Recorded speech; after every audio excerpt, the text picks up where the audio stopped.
What's the first thing that comes to your mind when I say Joe Rogan? Okay, most likely podcast. When I'm going on a trip or something, a vacation, I sit back, I listen to like an Elon Musk interview with Joe Rogan. It's very insightful. He has all different types of figures, and I like the way that he has these conversations just free and open. He is definitely the king of podcasts. I'm sure a lot of you agree with that. Of course, he had the MMA career, the comedy. He's been a spokesperson for the MMA, and he has all these different things, but he is the king of podcasts. Most people know him for it. He's making approximately $50 to $100 million per year with the Joe Rogan Experience. His following has grown, listen to this, his following has grown from 8.84 million subscribers on YouTube, 10 million followers on Instagram, 6.3 million followers on Twitter, 2.4 million likes on Facebook, and his JRE clips, the little clips of his interviews and everything like that, is 4.78 million subscribers. There's no question he's one of the most influential people in the world. Now, what if he uses this power in our favor? In this video, I'll be talking about Joe Rogan and his relation to the cryptocurrency market.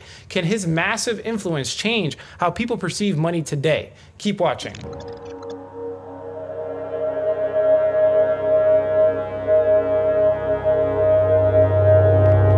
Okay, so the First Amendment in the United States, if you guys didn't know, states that you have the right to freedom of speech. And I think this is very, very foundational, hence why it's the First Amendment, right? Another reason is that obviously when they hinder freedom of speech, it hinders growth as a human species. People should have the right to communicate amongst one another, to find solutions. I don't know, to like vaccines or something, or to things going on in the world, problems that need to be solved by the collaboration of humans. And this is why internet was so explosive, right? And it's doing so well. And I believe that a lot of this stuff has given Joe Rogan some motivation to do something a little bit different. Joe Rogan was offered $100 million to switch over to Spotify. If you guys didn't know, it's an exclusive deal where all of his content, his previous content, will be ported into Spotify, and the only place you'll get access to his stuff is through Spotify. I think this is a massive change in the way the internet is perceived, like internet perception. But the question you got to ask yourself is, did he go for the money or is he going for other reasons? Let's do the math. So the market cap of Spotify on the date of 5/18/2020 was $30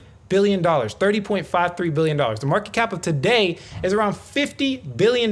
They made about $20 billion. That's an 82% increase, okay? We can definitely say that Spotify made their money, but what about Joe Rogan? Now, I don't know the terms of the agreement, but according to Forbes, Joe Rogan made about, what, $30 to $50 million last year. It doesn't seem like the right move financially, considering that he signed exclusive rights to Spotify, and he's basically hindering himself from growing on other platforms for future growth. Okay, think about it. According to Social Blade, if you look at the Joe Rogan Experience, he gains about 10,000 subs a day. And I know that number's low because it's just a clean 10,000. I'm sure it's way more than 10,000 subs per day. If we take that number though, that's 3,650,000 subscribers extra in exactly 1 year and 365 days. That's a 41% increase in the subscribers, like his whole entire subscriber count per year. Assuming he grows at the same rate, in about 5 years, it could be 80 to, he could literally whole channel, and this is not including any other social media, could be 18 to $20 million just on YouTube. Only on his one YouTube channel, the Joe Rogan Experience. I'm not talking about Twitter or any other platform, okay? The fact that somebody can have this much influence, and obviously there's other people that have the same, and it's gonna take a while. I'm talking about 5 years here, but I'm sure these people have so much money, they're not worried about what you can make in a year with a $100 million contract. I'm sure that's not his biggest motivation. And another thing you have to take in consideration when looking into these numbers is McAfee's law of network effects. If you guys don't know what it is, it's basically saying any telecommunications network, which is considered like a social media, any type of network, is proportional to the square of the number of connected users of the system. So what that basically means is, just to put it in very simple terms for you guys, is that let's say hypothetically there's 10 people on Xbox. I know this is different now and they have crossplay, but if there's 10 people on Xbox, the chances of somebody else going to Xbox just because your friends are already on it, and the network effect, so just the chance of somebody referring Joe Rogan to their friend because they already listen to Joe Rogan is squared. It's proportional squared, okay? And that's really important to understand, because if we take his future potential growth of 20 million subscribers, his actual reach is around 40 million people. You guys know that the majority of people that watch YouTube are not subscribing to Joe Rogan. I know that from my numbers. I know that in general. It's typically, the reach is a lot bigger, right? So that's 40 million people in 5 years, and he signed away his whole entire brand and exclusive rights for only $100 million. Okay, considering, guys, think about it. He makes 30 to 50 million a year, and he signed it away for $100 million. Now, again, we don't know how long the contract is, but if you increase his income by 41% a year, and I'm getting these numbers obviously from his growth, his subscriber growth. So if his income increases by 41% a year, in about 2 years, you know, he will make the same amount of money that he signed for this contract. So I don't see why this contract would be beneficial anything longer than 2 years. So if the contract was less than 2 years, then I would say then it might have been a good deal for him to make a whole bunch of money really quickly. But in the long run, it's going to be a very, very bad deal considering that YouTube is the second biggest search algorithm on the internet, right? It's really important to understand that, guys. Concluding the money, in my opinion, of course, Spotify made way more money. $100 million is a lot of lump sum cash. There's a lot of benefits to getting $100 million, of course. I'm not saying that, you know, he kind of sold his soul short. No, that's not what I'm saying. What I honestly think is that there is another motivating factor. Like, for example, Alex Jones, and I know he's a controversial figure. I don't even watch him, but I saw that he said that he was like part of the whole Joe Rogan. He's always on Joe Rogan's podcast, and they look like they're good friends. People won't listen to me because I got too much data. But he's basically saying that a lot of it was for censorship resistance. This kind of makes sense considering Joe Rogan stopped live streaming about a year ago for getting a strike, right? He got scared to live stream, right? He's always complaining about it in his videos. He likes to have very controversial silenced figures like Edward Snowden, Jordan Peterson, Elon Musk. He's obviously not silenced, but he's very radical. You're already a cyborg. You don't even, well, most people don't realize they are already a cyborg. Bob Lazar. Hopefully this is kind of painting a picture in your head what this could potentially be going. I want you guys to imagine a world where content creators are getting together to fight freedom of speech. He's clearly for the freedom of speech. And how can he potentially solve this? If you're thinking blockchain technology, well, you're on the right path. You're on my path, right? That's exactly the first thing that came to my head. There's a lot of decentralized platforms out there that could potentially solve this problem. And if you ask me, looking at his history, I think Joe Rogan might be thinking the same thing. Golden pony dollars. Yeah. And golden pony dollars is how people pay for your shows. You set up like a bank of golden pony dollars, like a crypto bank. I don't know how you do it. You do some blockchain voodoo magic programmer type shit. People buy that golden pony money in order to be able to pay you golden pony money for things. So the only people that accept your money, the people that accept your money, like if you want to buy a washing machine, say I'd like to buy it with some golden pony dollars. They're like, no, we don't like you. And then you could buy a washing machine with golden pony dollars.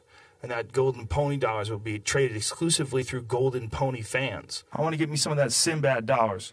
I want some Sinbad shekels. Most likely, if you're in cryptocurrency for a long time, you've seen the Joe Rogan Experience episode 844 with Andreas Antonopoulos, the episode where he has conversations about Bitcoin. And if you haven't watched that video, I suggest you look at it. It's really good conversations. But when Joe Rogan starts exploring the idea of getting paid in cryptocurrency, as an actual content creator or like an artist, like he says, that's another story. We are primates. We seek to control. It's a natural part of how we got here in the first place. We just have to avoid it now. That's crazy. But that's a huge problem. The problem with it, they'll censor things up to a point, right? Right. What should be argued for and what should not be. And when it gets to a certain level of ridiculousness, you know, like I bred with Bigfoot, you could put that up. Sure. That's cool. You can get to a certain level, like, and at my point was, what about evangelists? You know they're stealing money from people. Why are there videos on YouTube? There could be political reasons, which is probably what's going on. Listen, there's always the potential for that. Because they're not just censoring moral decisions. vitamin C. These aren't moral decisions. Yeah. These are political. And once you look into it, you're like, oh shit, it's all connected. But this is all obvious and it's expected because if you're spending 10 to 20 years of your life making a show only to be told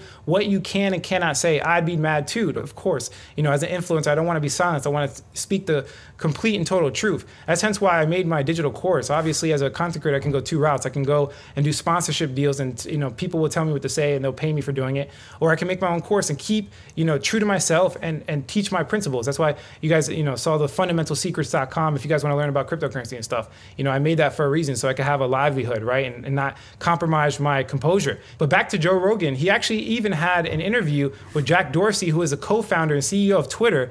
And he's actually the founder of Square, which is a mobile payments company. And I don't know if you guys know about Square Cash, but they actually accept Bitcoin. And he's, you know, Jack Dorsey's been great for a public advocate for Bitcoin. And it's interesting to hear them actually having a really, you know, insightful conversation about Bitcoin. Do you have "Don't Be Evil" in the Cash App's code of conduct? Maybe we should take it. It's open. It's free now. What was the thought process with? I mean, one of the things that's kind of cool about the Cash App is that you can buy and sell Bitcoin with it. Yeah. Are you guys going to consider other forms of cryptocurrency as well? Not right now. So back to the internet, I believe the internet will have a native currency. And believe it or not, Joe actually directly advocates for a platform you already know of, like right now being used. There's one of them little sponsored apps. I'm like, huh. I know. That's kind of a good product. Well, you know what I'll do is I go to Brave, a private browser, you know, so I'll go to Brave. Ah, yeah, I use Brave. And I'll use Brave, and then I'll look up the product there. I use DuckDuckGo, too. Oh, I use DuckDuckGo as well. DuckDuckGo's the search engine sucks on it. But it's not as good. But it, you know, whatever. But they're not looking in your underwear. The way I look at it from like all of this evidence is that Joe Rogan has an open mind, right? And the fact that a system like blockchain technology can solve his massive problem, like it's a big problem, is very interesting. Open source is self-explanatory in its title, pretty much. People kind of understand what it is. But blockchain is confusing for a lot of people. Yeah. Could you explain that? Blockchain itself is almost a misnomer. So we're confusing. Okay. Things are confusing at every level, right? So the idea of a distributed ledger, which is basically like a distributed Excel spreadsheet or database. It's just a store of information. Last year, Ethereum almost took over Bitcoin. Does that worry you, the fluctuating value of these things? Well, to my mind, creating artificial monies is one tiny bit of the potential of what you could do with the whole blockchain tool set. Now, there's of course no question that, you know, he understands blockchain technology. He understands the freedom associated with the immutable trustless technology, but I'm sure he doesn't believe in the platform completely.